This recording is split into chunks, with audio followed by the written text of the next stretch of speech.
Isn't it hard to believe that we're about 3 months from completing year 2020?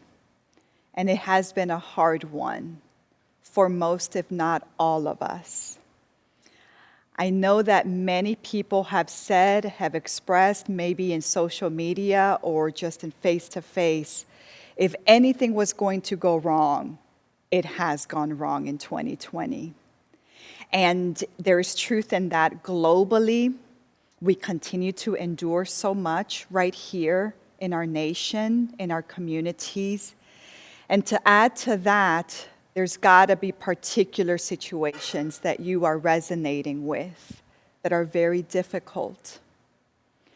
So I want to encourage you and dedicate a particular verse.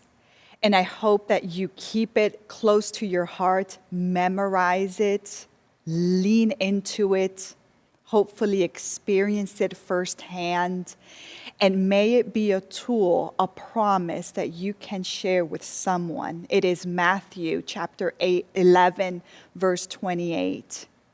And Jesus says, "Come to me, all you that are weary and are carrying heavy burdens, and I will give you rest." So as we continue to talk about suffering and its meaning and the series of everything happens, maybe for a reason, maybe not, I want to define or describe suffering, sickness, brokenness, and sin through the lens of Matthew 11:28. Think of all of that as the heavy burdens carried. Kate Bowler writes this memoir about her journey as she continues to face an incurable cancer, diagnosed with a stage 4 kind of cancer. And I want you to think of her particular situation as that is her heavy burden. And in her memoir, she talks about one particular incident when a neighbor came to the door to express support and tells her husband, everything happens for a reason. And to her surprise, to this neighbor's surprise, I'm going to go ahead and open to page 112. "I was still in the hospital. A neighbor came to the door and told my husband that everything happens for a reason.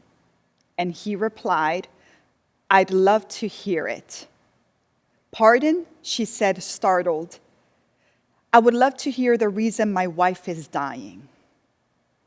He said that in that sweet and sour way he was effectively ending the conversation as the neighbor stammered something and handed him the casserole. She also talks about after she wrote the New York Times article, how this all unfolded was first with an article that she begins to express of what she's going through and the new meaning of a life with uncertainty and suffering, trying to find in that quest of the meaning. She received hundreds and hundreds of letters and responses to that because people were resonating with what she was going through. And she received many great encouragement. But she also received a lot of encouragement with the whole everything happens for a reason. And I want to share a little bit of that. "Why are you dying?" writes a man. "Some people might think it's cruel for God to let you die so young. But the answer is simple and crystal clear. God is a just God to let you die. This is the consequence for your sin." Can you imagine reading that as you're sitting in the hospital? Page 118. I hope you have a Job experience. And today I'm going to bring a little bit about that biblical text of Job, the Job experience. Writes another person bluntly, "And I can't think of anything worse to wish on someone. God allowed Satan to rob Job of everything, including his children's lives. So then she talks about how that made her question and made her more angry, which then cancels the whole notion of receiving an encouragement. Do I need to lose something more to learn God's character? She then goes on to talk about the letters that really spoke to her and how they did not talk about why we die, but they talked about who was there. And I'll leave that for now, in that moment. What we say to others who are carrying heavy burdens can be helpful and affirming, but they can also be extremely harmful and out of time and out of place and therefore debilitating. And I know that most of us don't intend to do that, but sometimes we do. When C.S. Lewis, maybe you know of him as the writer of the great Narnia tales, but he became a defender of the faith, a classic apologist and a writer. When he was 9 years old, he witnessed his mother dying. And he talks about how, as a child, he was a religious boy who attended the church in Ireland. And during this particular season, he had a specific prayer. And he confesses that it was during this trauma that he felt led to atheism. The path to unbelief, as he writes it, the path to unbelief began with prayer. Can you imagine? He asked God for something very specific, for the healing of his mom. And when her case, and it quotes, when her case was pronounced hopeless, I remembered that I had been taught that prayers offered in faith would be granted. Yet despite these prayers, in August 23rd, his mom died. So that thing called prayer did not work. And as a kid, he was told by adults who knew better that it must have been a consequence, a deserving reality. In less than a month from that trauma, his father's also going through that distraught and sends C.S. Lewis, or as he was known as Jack, and his brother away to boarding school. And apparently, difficult situations, several boarding schools. And later on, in some of his writings, he shares how he writes to a fan of his, of the Narnia tales, who apparently was a child. And he wrote, I never hated anything so much but what I endured in those places. More so that what he witnessed as a person who was wounded in World War I. He was enlisted and he went to serve. So clearly things happened unimaginable and extremely painful. Many of us know what it's like to have a whole life ahead of us, trying to release and or repair the things that were said to us, those words that were said incorrectly or out of time, but they were so, they influenced our character. Perhaps because you were young, perhaps because you received them in a very critical, debilitating time, or perhaps because you received it so many times that it distorted your understanding of your self-worth, the meaning of suffering, the nature of God, the understanding of justice in this world. Many of us know what that is like. Words have power. Words make a difference, and words can add to the already heavy burden that we're carrying. So my focus of today is for us to reflect on how we speak and what we say and when we say it to other people when we're trying to help them. Friendships need faith. Friendships need faith, and your friends and family are impacted by your words. So I hope that you are known for words of faith. I hope that you're even known for the confession of when we did it wrong. I hope that we can be known even better, not just for our words, but for how we presented ourselves in faith, because of faith, and through faith for the sake of another person who is suffering. I believe it's very important for us. Every person should read the book of Job. It's 42 chapters. Maybe it's not the shortest, but it's not that long. If you have not read the book of Job, I encourage you. It'll deepen your faith, it would expand your faith, and it will grow that spiritual journey within us that we're all supposed to embark in. Read the book of Job. The book of Job is so important for all of us because it challenges cliches. It challenges the simplistic answers that many of us or many people tend to go for when things are very complex. It challenges the way we understand and we learn who God is, God's nature. It really challenges our understanding of the meaning of suffering, of justice in the world, and our relationship with God. Why do we worship God? Do we worship God for the sake of God being God, or do we worship God because it might just help us from freeing ourselves from the trouble? Job explores that. And Job has 3 close friends. And it begins in the end of chapter 2 and on. He has 3 very good, close friends who come to comfort when Job's life crumbles. And when these 3 friends first see Job, stripped physically, basically to nothing, without words. He lost everything.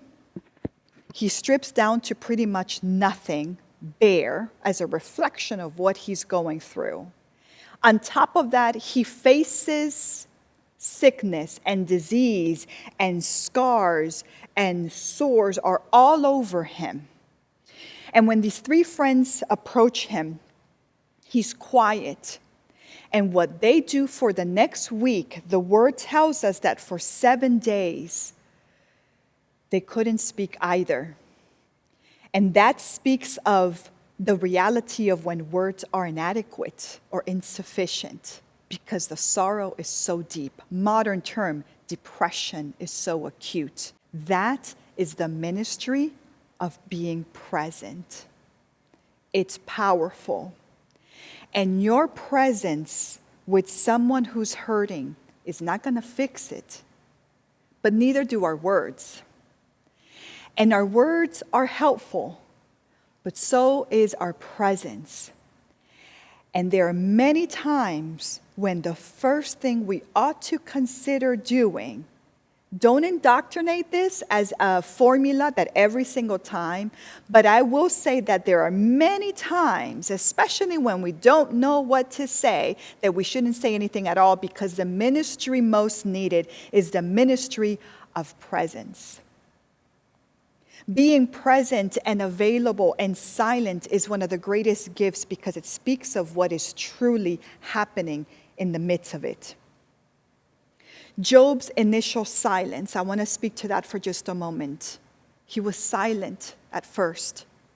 Call it numbness, call it shock, or call it simply the reflection or the revelation that often extreme suffering leads a person to turn inwardly because communication is simply impossible, and that there is a risk of becoming isolated. And I'm not promoting that. And I'm not asking that we indoctrinate this as the formula. There must be a time of silence. But I'm simply naming the fact that very often the initial response is to just sit there, unable to speak. But in the process of life, particularly suffering does need to find a voice, because we do need to grapple with it. Suffering does need a voice. And Job begins to talk about that in chapter 3. And for his case, a week later, 7 days, as you just heard me read, Job breaks the silence, not the friends. Job breaks the silence. And because Job breaks the silence, in response to what he says, and I'll speak to that in just a moment, the friends break the silence as well. And here's how Job breaks the silence. It was extremely self-destructive. He cursed the day he was born. It was so raw, it was so painful, and it was evidently what he was experiencing inwardly. And it was so painful for the friends to listen to that you can imagine they needed to do something with that. So chapter 8 and on, when you read it, you will start to see all the wrong things that the friends began to say. They too said, the word of God speaks of a story of when ancient Kate Bowler or a C.S. Lewis or you, when a person named Job was told, what you're going through is a consequence clearly, crystal clear of a sin that maybe you're yet to confess. And now the friendships and the faith are distorted. And here's the struggle and the problem with that. That as Job is trying to find his voice and giving voice to that suffering, when I don't know what to do with that as a companion, based on what I'm saying, if it becomes more of a harm, I'm actually muscling that voice. I'm actually, without realizing, I'm basically saying, don't say that. Suppress it, repress it. But you see, for Job, the language that he was giving to the suffering, that voice was a voice that it was real and authentic. It was a lament. And I know that it was absurd right then, but it's a process. And Matthew 11:28 tells us, come to me with your heavy burden, with all of that mess in you. Come to Jesus. Job's first words were not constructive. And you know what? They seemed to voice anger. I think there was some anger there. And anger is a very common action or reaction to live through when we are suffering, and cynicism. And Kate talks about how much more angry she was when she received inappropriate statements, so-called encouragement. So here's my question for you, or my observation. If we're going to be friends with faith, we need to be friends with resilient faith. So that when the hurting person says something maybe absurd in our eyes, cursing their own lives like Job did, we don't simply project our own anxiety and discomfort. Just sit with them. They're finding their voice. Remember Matthew 11:28. I can't stress that enough.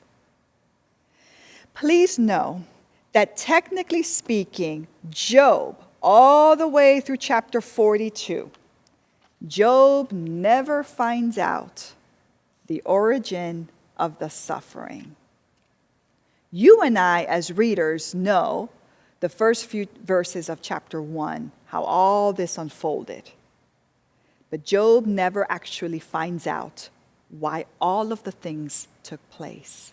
What does that say? Some things happen for a reason. Some things can be traced.